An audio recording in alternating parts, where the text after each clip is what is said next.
Good morning or good afternoon, sir and classmate. We are the Group 6I and discuss the automotive components and cutting tools. So, automotive components are the main parts of vehicle. So, this parts is carefully manufactured using different machine process like lathe machine or CNC machine. So what is automotive components? Automotive components yun po yung mga like engine, piston, or ito po yung nagbibigay power or nagpapatakbo sa ating mga makina at mga motorsiklo or kotse. So example po ng automotive components is engine parts, transmission parts, brake system parts, or steering system components is suspension components. So, ito pong nabanggit ko, ito po yung mga nakalagay sa kotse or motorsiklo and so etc. po pong mga moving po natin, vehicle. What is cutting tools? So, ang cutting tools po ito po yung nagre-remove ng materials to ating workpiece. Kunwari po ay katulad po ng isang metal na kinukurba po natin para magbigay po tayo ng katulad po sa mga pulley, lathe machine. Ginagamit po ang cutting tool para po makagawa tayo ng mga precise measure na mga ating parts ng sasakyan or motorcycle. And ito po yung is nagbibigay po siya ng high quality ng mga gawa, ganon. So, what is the materials used for cutting tools? Ito po naman po yung mababanggit ko. Ito yung mga common materials po na ginagamit sa pag-cutting. High-speed steel or HSS, or ito po yung mura or common na ginagamit natin. Carbide. Ito po yung pang heavy na po. And ceramic tools para po sa mabibilis na ikot. High resistant. And diamond tools. Ito po yung mga ginagamit na sa malalaking manufacturer. So, why do automotive components need cutting tools? So, ba't natin kailangan to curve na para po ito ay makapag-cut po tayo ng precise measure and mga good quality katulad po ng mga engine sprocket na may tamang measure po sila and para mas smooth and maganda po yung outcome. So, dumako naman po tayo sa common automotive components. Unang-una po dyan yung engine components. Yung engine components po, ito po yung nagbibigay power sa ating sasakyan or motorcycle. So, ang engine components po, need po siya ng precise size and smooth yung kasi po pag umaandar yung mga piston or ay magsasabit-sabit po, masisira agad po ang ating engine. So, ang halimbawa po nito ay, sabi ko nga piston, cylinder head, crankshaft, and camshaft po. So, dumako naman po tayo sa pangalawa na transmission component. Ito naman po yung transmission component. Ito naman po yung sa ating mga manual po natin and semi-manual, yung gearings po para ng power kung saan po. And dito po, katulad po nung nasa una, dapat po precise din yung sukat niya, smooth, para mas magandang ang pasok ng cambio. So, ang naman po nito, gears, crank and clutch component po. Suspension components. Suspension components is support the vehicle for provide stability and comfort while driving in the vehicle. This part is help maintain vehicle balance and ride comfort. Example of suspension components is the control arms, shock absorber, and springs. Now let's talk about the common use tool in automotive manufacturing. Number one is turning tool. Turning tool are used on lathe machines to remove the material from rotating parts. Here's the features of turning. Produce smoothly cylindrical shape or yung pabilog na sa ating workpiece, and highly accuracy machining or yung accurate pantay na pagkakagawa sa ating machine. This is commonly used for the shaft, piston, and cylindrical components. Number two is drilling tool. Drilling tool used to create holes in metal parts. Here's the features of drilling. Create precise round holes and use drilling machine CNC. Machines commonly used for bolt holes, engine blocks, brake components, and etc. 3 is a milling cutter. Milling cutter is used to remove material and create complex shapes. Here's the features of milling cutter. Can flat surface, smooth and complex shape. Kaya niya gumawa ng iba't ibang shape sa pamamagitan ng pag-cut. And here's the commonly used for milling cutter. Gear teeth, engine part, and transmission component. Ramer. A ramer is used to finish enlarge holes with high precision, or yung siya nagpapalaki ng butas na may butas na. Number 5 is top tool. Top tool is used to create internal threads inside the holes. Ito yung naglalagay ng thread sa ating hole para malagyan siya ng bolts. Here's the features of top tool. Create pieces internal threads for fastening parts. Here's for commonly used bolt and screw threads and engine components. Hello everyone, ano nga ba ang automotive components? Ang automotive components ay mga piyesa o bahagi na ginagamit sa paggawa at pag-andar ng mga sasakyan. Hindi lang ito para sa isang uri ng sasakyan, kundi ginagamit sa iba't ibang makina. Mga ginagamitan ng automotive components. The number 1 is cars and truck. Ito ay pangunahing sasakyan na gumagamit ng maraming mechanical parts tulad ng gears and shaft, engine parts, at iba pa. Number 2 is motorcycle. Kahit mas maliit ang mga motorcycle, gumagamit din ito ng mga pare-parehong uri ng piyesa para sa makina at transmission. The number 3 is construction vehicles, tulad ng mga bulldozer, excavator, at iba pang heavy equipment na ginagamit sa construction. The last is agriculture machinery, mga makinarya sa agrikultura tulad ng traktora at harvester. Ang mga nabanggit ko na cars, truck, motorcycle, construction vehicles, at agriculture machineries, ito yung mga ginagamitan natin ng automotive components. Ibig sabihin, ang automotive components ay mahalaga at bahagi ng iba't ibang makina na tumutulong para gumana ng maayos ang mga sasakyan at kagamitan. The next is application cutting tool. Ang cutting tool ay mga kagamitan na ginagamit sa pagputol at paghubog o pagform ng mga metal o ibang materyales upang makagawa ng tamang sukat at hugis ng mga piyesa. Cutting tools are widely used in automotive manufacturing plants, mga pabrika kung saan ginagawa ang mga bahagi ng sasakyan. Next is CNC machining workshop.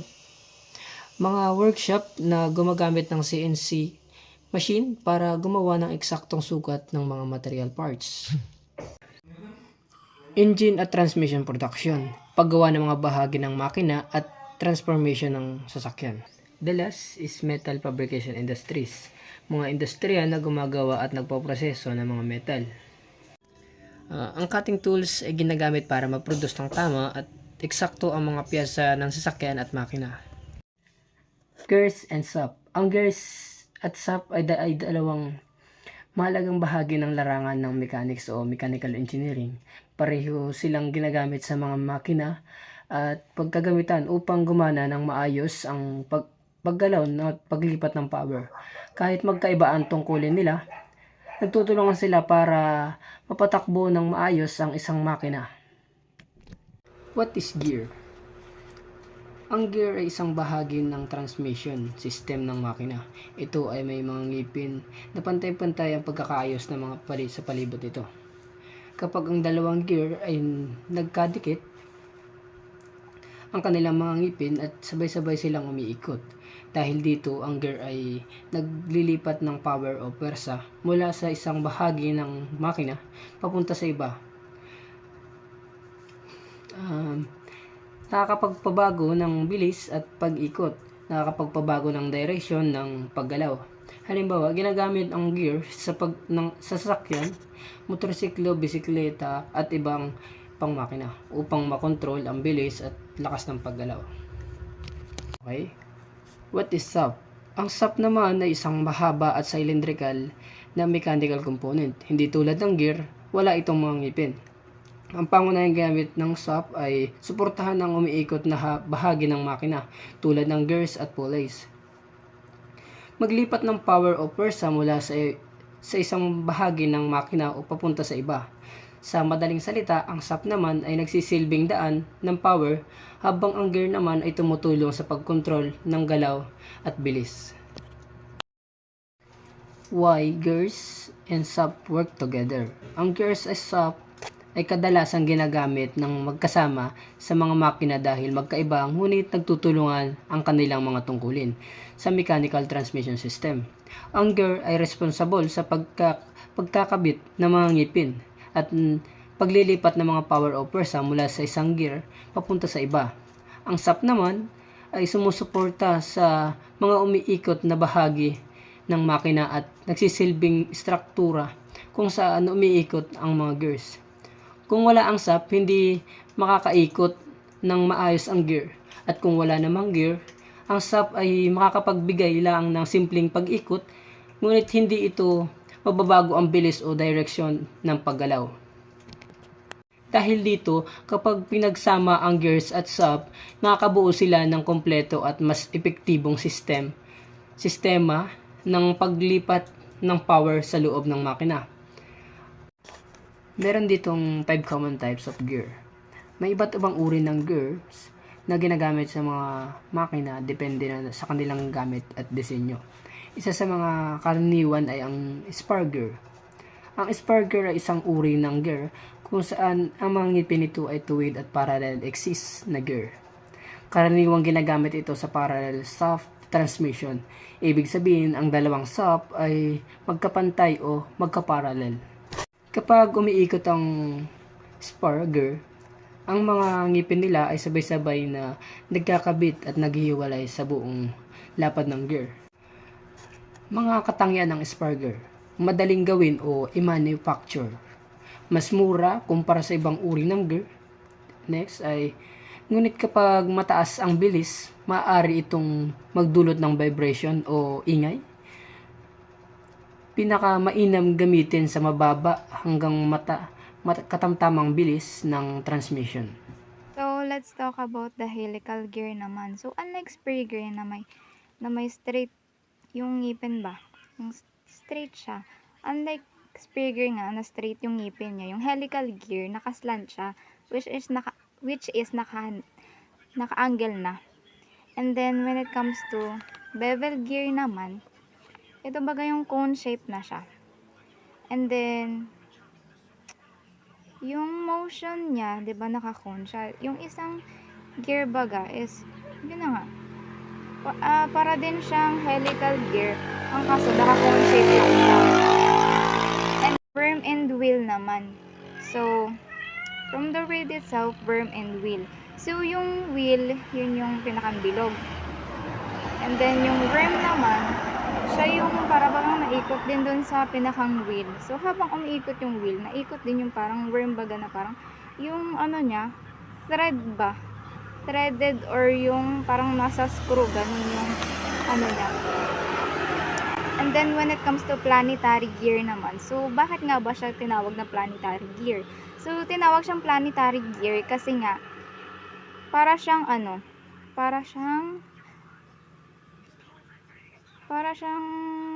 tulad baga sa atin na yung sun, tapos yung planet, parang doon naikot yung mga planet sa sun, 'di ba? So, sun gear, siya yung pinakang sun. Yung planet gear, yun na nga yung sinasabing planet. Yung naikot dun sa pinakang sun gear. Tapos yung ring gear naman, siya yung pinakang outer gear na kung saan, 'di ba, isang bilog. Yung tatlong bilog na nasa loob nun, siya yung planetary gear. Tapos dun sa pinakang gitnaan nun, yun yung sun gear. So, let's talk about the input shaft, and then the intermediate shaft, and then yung output shaft. So, for example, is a person carrying a heavy box.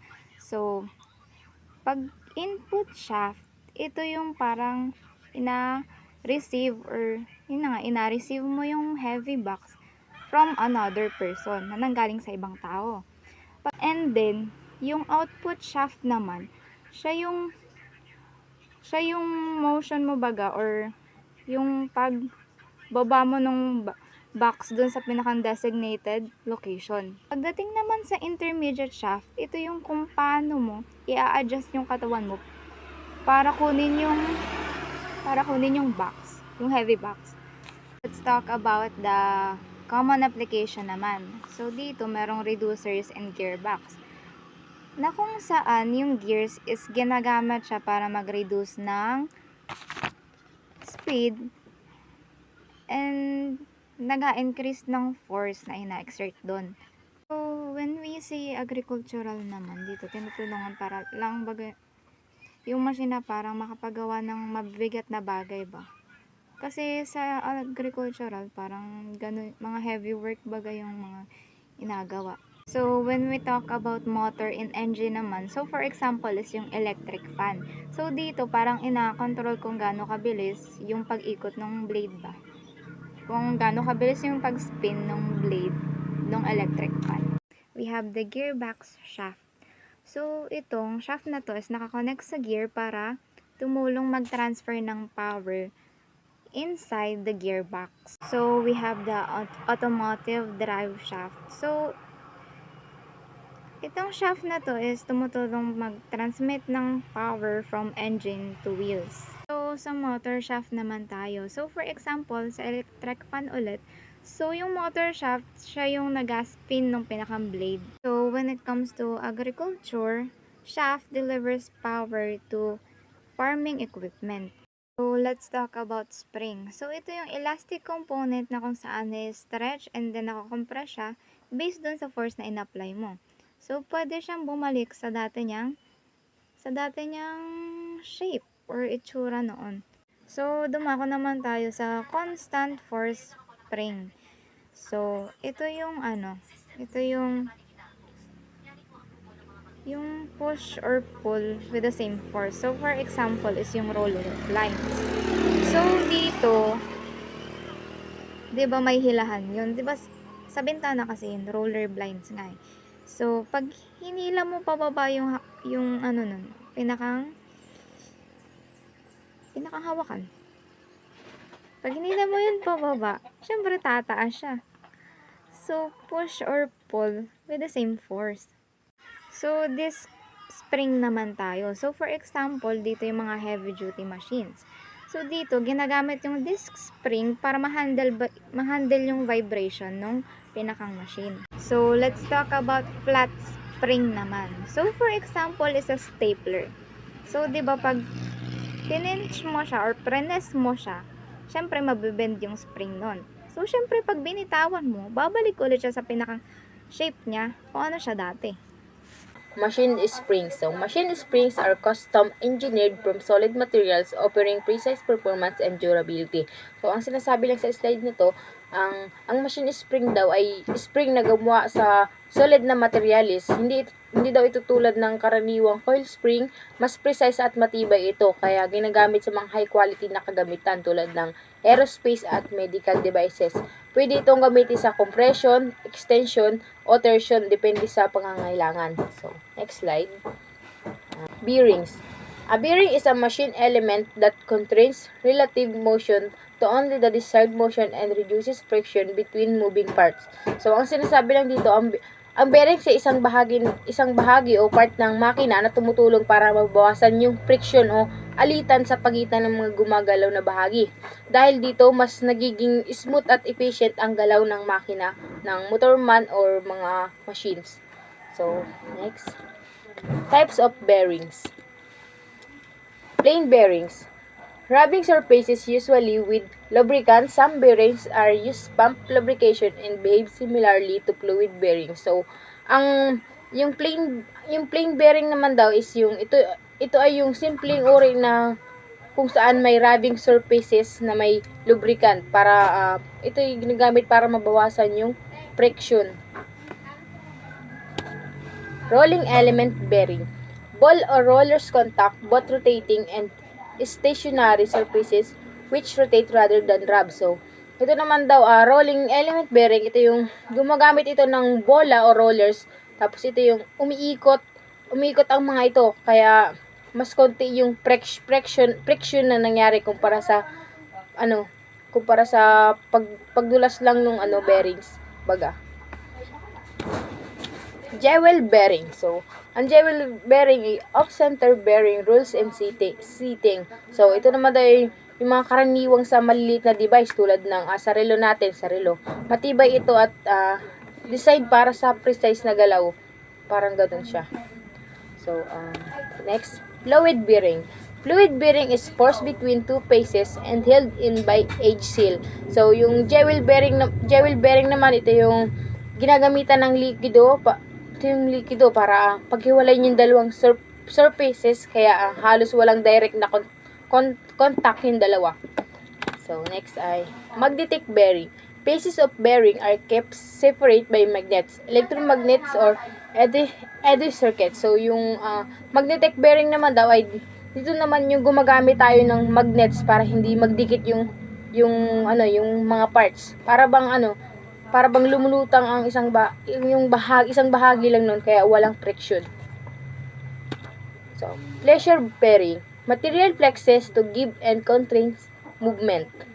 So, flexure bearing naman dahil ito yung gumagalaw sa pagitan ng ito yung gumagalaw sa pamagitan ng pagbaluktot ng material. Simple lang yung design nito at kaunti lang yung moving parts. So, last ay ang composite bearing. Plain bearing shape with PTFE liner on the interface between bearing and shaft. With the laminated metal backing, FTF acts as a lubricant. So, itong composite bearing naman daw, ito yung pinaghalo ang iba't ibang materialis tulad ng metal at plastic. Tapos may built-in lubrication na tumutulong para mas tumagal yung gamit.